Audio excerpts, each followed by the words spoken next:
সবাইকে স্বাগত জানাচ্ছি বিডি ভিউজে। আপনাদের সাথে আছি আমি সুস্মিতা দাস। 2015 সালের মার্চে সালাউদ্দিন আহমেদের গুম এবং পরে ভারতের মেঘালয়ের শিলং শহরে তার উপস্থিতি বাংলাদেশের রাজনীতিতে এক রহস্যময় অধ্যায়ের সূচনা করেছিল। 2024 সালের অগাস্টে আওয়ামী লীগ সরকারের পতনের পর দেশে ফিরে এসে তিনি যে অভিজ্ঞতা ব্যক্ত করছেন, বিশেষ করে আয়নাঘর ফাইলস তথ্যচিত্রে, সেখানে নিজের প্রথম 61 দিনের নিখোঁজ থাকার ব্যথা ও পরিবারে যে শোক যন্ত্রণা নেমে এসেছিল সেসব বিষয়ে তিনি খোলামেলা কথা বলেছেন। এটা নিঃসন্দেহে মানবিক দিক থেকে গুরুত্বপূর্ণ, কিন্তু তার দেশের বাইরে বিশেষত ভারতে কাটানো প্রায় 10 বছরের অভিজ্ঞতা, আইনি প্রক্রিয়া, ভারত সরকারের ভূমিকা এবং তার প্রতি বিশেষ অনুকম্পার তথ্য তিনি যেভাবে বা যেটুকু প্রকাশ করছেন তা বাস্তবতার সঙ্গে সাংঘর্ষিক এবং অসম্পূর্ণ বলে অনেকেই মনে করেন। বাংলাদেশের অভ্যন্তরীণ রাজনৈতিক ইতিহাসে গুম একটি অতি সংবেদনশীল আলোচ্য বিষয়, যা নিয়ে যে কোনো তথ্য খুব সাবধানে ও যথাযথ ভারসাম্যের সাথে উপস্থাপন প্রয়োজন। কিন্তু একই সাথে এটিও সত্য যে কাউকে গ্রহণ করা বা তার প্রতি মানবিক সহায়তা দেওয়া একটি সার্বভৌম রাষ্ট্রের নীতি এবং সেই নীতি প্রকাশের ক্ষেত্রে কৃতজ্ঞতা বা স্বচ্ছতা থাকা উচিত। ভারতীয় সাংবাদিক অমিত গোস্বামীর বয়ানে গুম থেকে ফিরে আসা নির্যাতিত বিএনপি নেতা সালাউদ্দিন আহমেদকে নিয়ে তার ভাবনা বেশ চাঞ্চল্য সৃষ্টি করেছে। বিস্তারিত ওয়াহিদ ফারুকীর প্রতিবেদনে।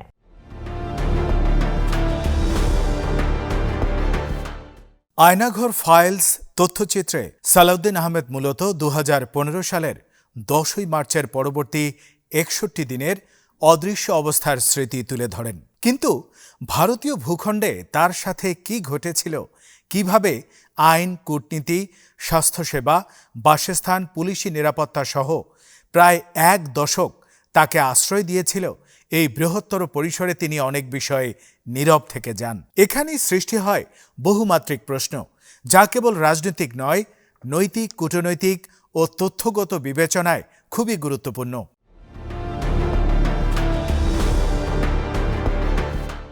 বস্তুত 2015 সালে 10ই মার্চ নিখোঁজ হওয়ার পর 10ই মে ভারতের মেঘালয় রাজ্যের শিলং শহরের গালফ রোডে তাকে পাওয়া যায়। যারা সকালে হাঁটতে বের হয়েছিলেন তারা তার অস্বাভাবিক আচরণ দেখে অনুমান করেন তিনি হয়তো বাংলাদেশি এবং বিপদে রয়েছেন। তারা পুলিশে খবর দিলে পুলিশ তাকে থানায় নিয়ে যায়। এখানে খুব গুরুত্বপূর্ণ একটি বিষয় হলো, সালাউদ্দিন নিজেই পুলিশের কাছে নিজের পরিচয় দেওয়ার সময় এতটাই অসংলগ্ন ও বিচ্ছিন্ন বক্তব্য দেন যে পুলিশ তাকে সরাসরি আটক না করে হাসপাতালের মাধ্যমে মানসিক অবস্থার মূল্যায়নের জন্য পাঠায়। এটি ভারতের আইনগত রুটিন প্রক্রিয়া।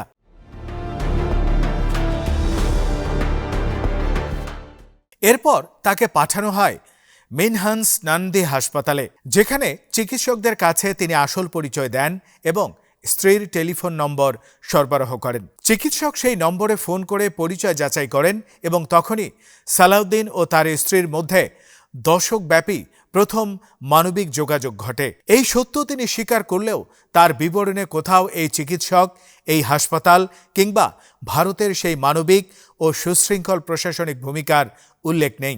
অথচ ভারতীয় পুলিশ তখনও তার বিরুদ্ধে কোনো মামলা করেনি। তারা শুধু নিশ্চিত হতে চেয়েছিল তিনি কে, কোন দেশের নাগরিক এবং তার অবস্থার প্রকৃতি কি। এখানে ভারতীয় আইন তার প্রতি কোনো কঠোরতা নয়, বরং নিরাপত্তা ও স্বাস্থ্য নিশ্চিত করাকে অধিক গুরুত্ব দিয়েছিল।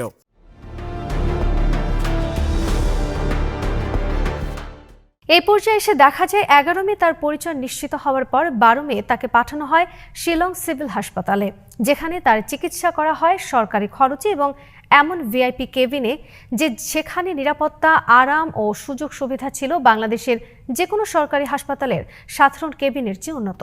ভারতের আদালত তাকে গ্রেফতারের 48 ঘন্টার মধ্যে জামিন দেয়। অপরাধ ছিল কেবল অনুপ্রবেশ এবং তাও কারণ তিনি নিজেই অসংলগ্ন পরিচয় দিয়েছিলেন। এরপর তাকে যে ইস্ট খাসি হিলস জেলায় থাকার নির্দেশ দেওয়া হয়, এটি কেবল আইনি শর্ত, শাস্তি নয়। এখানে রাষ্ট্রীয় কঠোরতা বলে কোনো কিছু ছিল না, বরং তাকে আইন সিদ্ধভাবে থাকার অনুমতি দেওয়া হয়েছিল।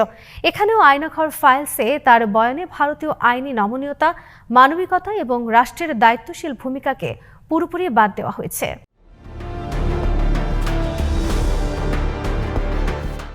এরপর আসে সবচেয়ে গুরুত্বপূর্ণ প্রশ্ন, তিনি কোথায় থাকলেন? ভারত সরকার নিজ উদ্যোগে তার থাকার ব্যবস্থা করে শিলংয়ের একটি আরামদায়ক গেস্ট হাউস সানরাইজ গেস্ট হাউসে, যেখানে তিনি পুলিশি নিরাপত্তায় ছিলেন। তিনি ভিডিওতে একাধিকবার বলেছেন তাকে আটকে রাখা হয়েছিল, কিন্তু বাস্তবে তাকে আটকানো হয়নি, বরং বাংলাদেশে ফেরত পাঠানোর বিষয়ে আদালতের রায়ের কারণে তাকে ভারতে অবস্থান করতে হয়েছিল। এই অবস্থান তার নিজের ইচ্ছাতেই দীর্ঘায়িত হয়। যখন তিনি 2016 সালের পাসপোর্টের মেয়াদ শেষ হওয়ার পর ভারত সরকারের কাছে রাজনৈতিক আশ্রয় বা কমপক্ষে ভারতে থাকার বিশেষ অনুমতি চান।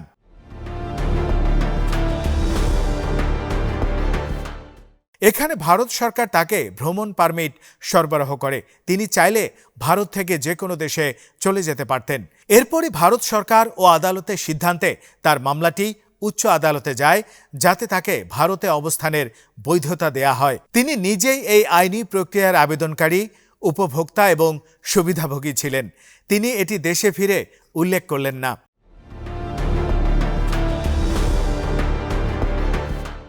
উচ্চ আদালত থেকে 2023 সালে তিনি খালাস পাওয়ার পরও ভারত তাকে নিজ দেশে ফেরত পাঠাতে চেয়েছিল, কারণ আদালতের নির্দেশ তাই। কিন্তু তখন বাংলাদেশ সরকার তাকে ফেরত নেয়ার ব্যাপারে খুবই তৎপর হয়। বিশেষ করে আওয়ামী লীগের সাধারণ সম্পাদক ওবায়দুল কাদেরের ব্যক্তিগত উদ্যোগে তাকে দেশে ফেরানোর প্রয়াস লক্ষ্য করা যায়।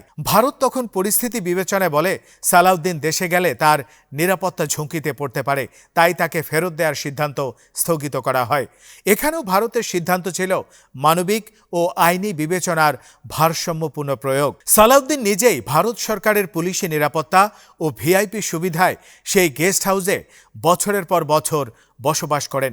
তিনি আগে বলেছিলেন তিনি জামাই আদরে ছিলেন, কিন্তু আজ সেই একই মানুষ যখন বলেন তিনি সেখানে বন্দী ছিলেন, তখন রাজনৈতিক বিবেচনা ছাড়াও তার বক্তব্যে আত্মবিরোধিতায় স্পষ্ট হয়।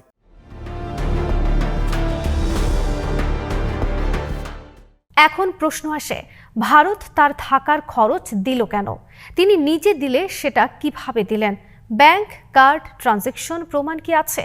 ভারত সরকারের অতিথি দেব ভব নীতি প্রায়শই বিতর্কের জন্ম দেয়, বিশেষ করে প্রতিবেশী রাষ্ট্রের নাগরিককে এত দীর্ঘ সময় ধরে সুরক্ষা দিয়ে রাখার ক্ষেত্রে।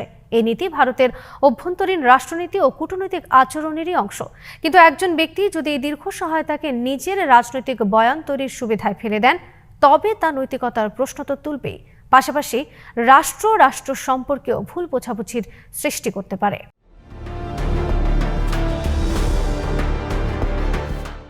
এছাড়া সালাউদ্দিনের চিকিৎসার বিষয়টিও গুরুত্বপূর্ণ। ভারত তাকে যখন পায় তখন তিনি শারীরিকভাবে দুর্বল অবস্থায় ছিলেন। সরকার তার চিকিৎসার সম্পূর্ণ ব্যয় বহন করে, এমনকি জটিল চিকিৎসা ও অস্ত্রোপচার করায়। তিনি দেশের রাজনীতিতে নিজের শক্তিশালী অবস্থান তৈরি করার জন্য ভারত বিরোধী আবেগকে পরোক্ষভাবে স্পর্শ করতে চাইলে সেটা একটা রাজনৈতিক কৌশল হতে পারে, কিন্তু তার নিজের জীবনের বাস্তবতা তো ভারতের সহায়তাকে অস্বীকার করে না। প্রশ্ন হলো, তিনি কেন তথ্যচিত্রে এসব তথ্য তুলে ধরলেন না? এর উত্তর একটাই, বাংলাদেশের রাজনীতির মেরুকরণে ভারত বিরোধিতা একটি সহজ হাতিয়ার।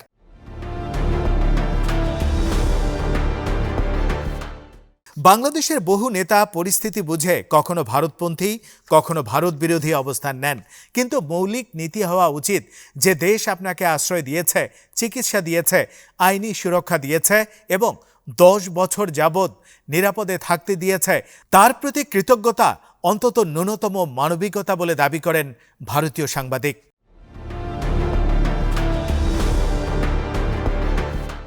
আয়নাঘর ফাইলসের উদ্দেশ্যে রাজনীতিতে দায়ীদের উন্মোচন করা, এতে আপত্তি নেই, কিন্তু সালাউদ্দিনের পাকিস্তানি বা ভারতীয় অন্য কোনো রাষ্ট্রীয় শক্তির বিরুদ্ধে রাজনৈতিক বয়ান শক্তিশালী করার জন্য যদি তথ্য আংশিকভাবে বলা হয়, তাহলে তা সত্যের সঠিক প্রতিফলন ঘটায় না। সত্য যখন বলা হয় তা মোটেই আংশিক হওয়া উচিত নয়, নয়তো তা হয়ে যায় রাজনৈতিক প্রোপাগান্ডা। 2015 থেকে 2023 সাল পর্যন্ত ভারত সরকার তার বিরুদ্ধে কোনো ক্রমেই দমনমূলক আচরণ করেনি, বরং এমনভাবে তাকে রক্ষা করেছে যাতে বাংলাদেশের তৎকালীন সরকার তাকে চাইলে পেলেও ভারতের আদালতের নির্দেশনার অজুহাতে ভারত তাকে সুরক্ষিত রাখতে পেরেছে। এটি ছিল ভারতের আইনি কাঠামোর শক্তি, চরম প্রভাবশীলতা এবং মানবিকতা, যা তিনি আজ উপেক্ষা করছেন।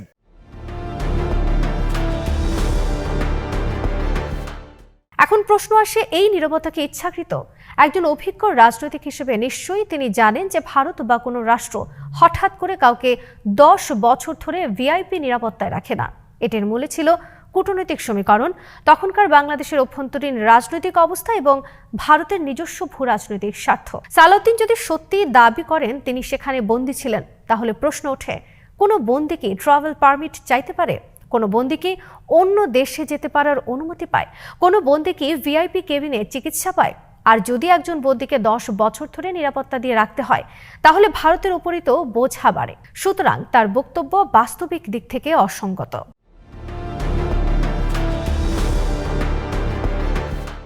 বাংলাদেশে গুম, নিখোঁজ ও রাষ্ট্রীয় সহিংসতা যে একটি বাস্তব ও গভীর মানবাধিকার সমস্যা ছিল তা অস্বীকারের সুযোগ নেই। কিন্তু একই সাথে সত্য হলো ভারত তার ভূখণ্ডে থাকা অবস্থায় সালাউদ্দিনকে আইনি সুরক্ষা দিয়েছে। যেসব ক্ষেত্রে বাংলাদেশ সরকার তাকে প্রত্যর্পণ চাইলেও ভারত না বলেছে, যেসব ক্ষেত্রে তার নিরাপত্তা ঝুঁকিতে পড়তে পারে ভারত স্বতঃস্ফূর্তভাবে তাকে আশ্রয় দিয়েছে। সুতরাং এখানে ভারতের ভূমিকাকে সম্পূর্ণভাবে মুছে ফেলা বা বিকৃত করা শুধু ভুলই নয়, বরং কৌশলগতভাবে ক্ষতিকর। রাষ্ট্র সম্পর্কের ক্ষেত্রে এমন তথ্য লোপ নিষ্পেষণ আসলে উভয় দেশের জনগণের মধ্যেও ভুল ধারণা সৃষ্টি করে।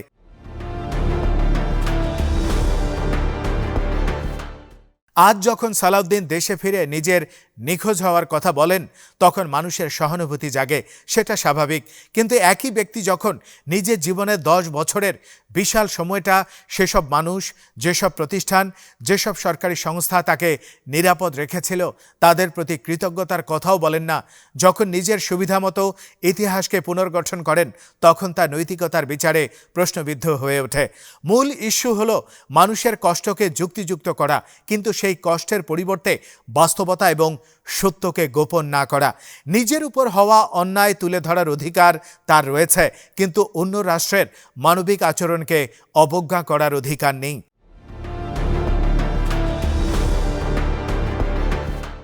সবচেয়ে গুরুত্বপূর্ণ বিষয়, বাংলাদেশের রাজনীতিতে ভারত বিরোধিতা বহুদিন ধরেই একটি সহজ রাজনৈতিক পুঁজি। যে দলই হোক, যে মতাদর্শই হোক, ভারতের বিরুদ্ধে অভিযোগ করা কিংবা ভারতের সাহায্য পাওয়ার কথা অস্বীকার করা, এটা সবসময় ভোটের বাজারে বেশি কার্যকর হয় বলে ভারতীয় সাংবাদিক দাবি করেন। সালাউদ্দিনও এর ব্যতিক্রম নন। নিজের গুম হওয়া জীবনের জন্য ভারতের অবদান স্বীকার করলে হয়তো তার রাজনৈতিক অবস্থান দুর্বল হবে। এই ভয়ই হয়তো তাকে স্বচ্ছতার পথে না হাঁটার দিকে ঠেলে দেয়। কিন্তু রাজনীতিবিদদের উচিত সত্য কথা বলা, রাজনীতির প্রচলিত সুবিধাবাদী পথ অনুসরণ না করা। যে কোনো রাষ্ট্রের নাগরিক হিসেবে কৃতজ্ঞতা অনুভব করা কোনো দুর্বলতা নয়, বরং সেটা পরিশীলিত চরিত্রের বহিঃপ্রকাশ।